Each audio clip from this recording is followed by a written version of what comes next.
Bismillahirrahmanirrahim. Assalamualaikum warahmatullahi wabarakatuh.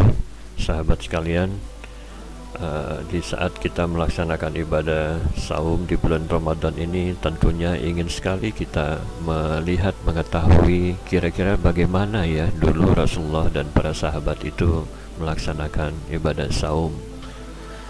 Dan kita juga rasanya ingin sekali tahu bagaimana situasi psikologis ya, saat perintah saum di bulan Ramadan ini turun ya kepada Rasulullah dan para sahabat, kepada kaum muslimin saat itu. Seperti apa kira-kira kondisinya?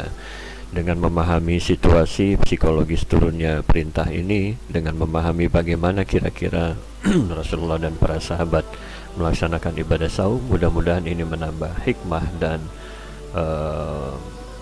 menambah semangat kita untuk melaksanakan amal-amal di bulan Ramadan ini.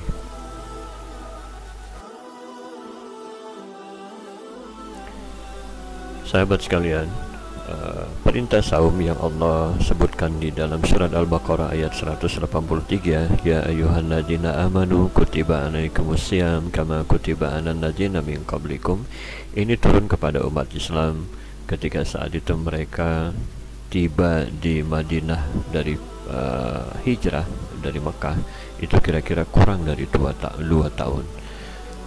Jadi kurang dari 2 tahun itu merupakan waktu yang sebenarnya tidak terlalu lama ya mereka pindah dari Mekah ke Madinah. Adapun peristiwa hijrah ini merupakan peristiwa besar, peristiwa yang sulit sebenarnya mereka lakukan ya. Mereka diperintahkan oleh Allah untuk meninggalkan negeri yang mereka cintai, negeri di mana mereka lahir, negeri di mana mereka mencari nafkah, negeri di mana mereka menjalani kehidupan sehari-hari, negeri yang diberkahi oleh Allah, dan mereka harus tinggalkan.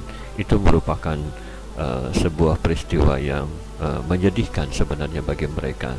Tapi apa boleh buat, memang pada saat itu tekanan, teror ya dari musyrikin, dari para orang-orang kafir di Quraisy itu begitu kencang, semakin kuat ya. Apalagi setelah paman Rasulullah Abu Talib meninggal dunia, mereka harus menempuh perjalanan 450 km ya dari Mekah ke Madinah dengan mengendarai unta, yang tentunya ini sangat melelahkan fisik mereka.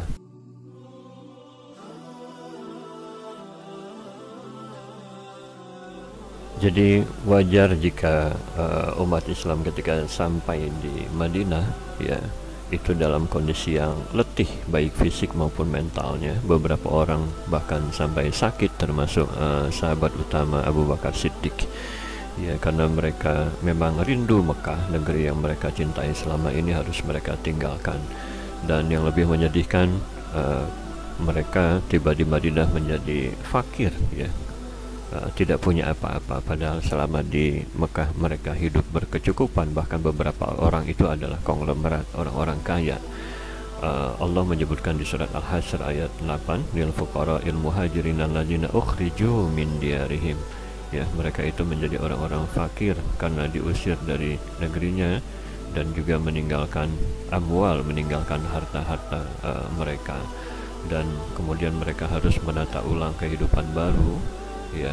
Dan untuk menghibur mereka itu, maka salah satunya adalah Rasulullah melakukan ta'akhi ya, mempersaudarakan satu sahabat muhajirin dengan satu sahabat ansar untuk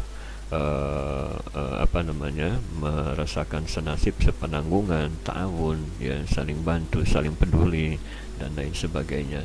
Jadi inilah yang mereka lakukan selama di Madinah. Mereka harus men-set up pola kehidupan mereka yang baru di negeri yang baru pula. Nah, sahabat sekalian, begitulah kondisi umat Islam ya pada saat menerima perintah ibadah saum di Ramadan ini ya. Oleh karena itu dan Allah sangat paham mereka mungkin belum terbiasa ataupun merasakan berat ya berpuasa sebulan penuh. Mereka bertanya-tanya bagaimana caranya, berapa lama, maka Allah jawab di surat Al-Baqarah itu ayyamam ma'dudat ya, hanya beberapa hari yang ditentukan. orang-orang sebelum kalian juga berpuasa, dan kemudian Allah jelaskan bagaimana bagi yang safar, bagaimana yang sakit, dan seterusnya. Jadi di tengah-tengah kondisi mereka yang tidak siap itu, ternyata Allah ingin mentarbiyah mereka dengan satu ibadah yang luar biasa, yaitu berpuasa. Tidak berhenti sampai di situ, ya, kira-kira mereka baru saja belajar, baru memulai ibadah saum di Ramadan itu sekitar setengahnya, ya. Tapi kemudian turun lagi perintah dari Allah Ta'ala kepada orang-orang yang saum di suasana yang terik panas ini untuk melaksanakan perang Badar, salah satu perang yang terbesar bagi umat Islam. Perang ini memang tidak bisa dihindari karena walaupun sudah meninggalkan Mekah, tetapi umat Islam ini tetap saja diteror, diserang, diintimidasi, bahkan disiksa dan sebagainya.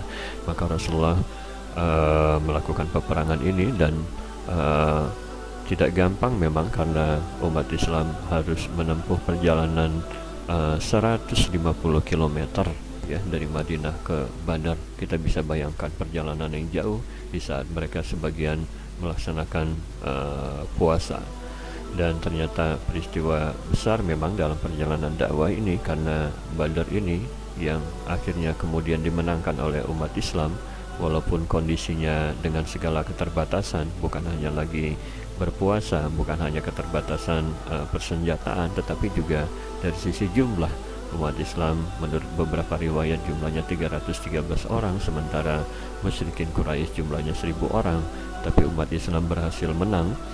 Dan peristiwa kemenangan Badar di bulan Ramadan ini merupakan tonggak sejarah dakwah Islam yang sangat besar.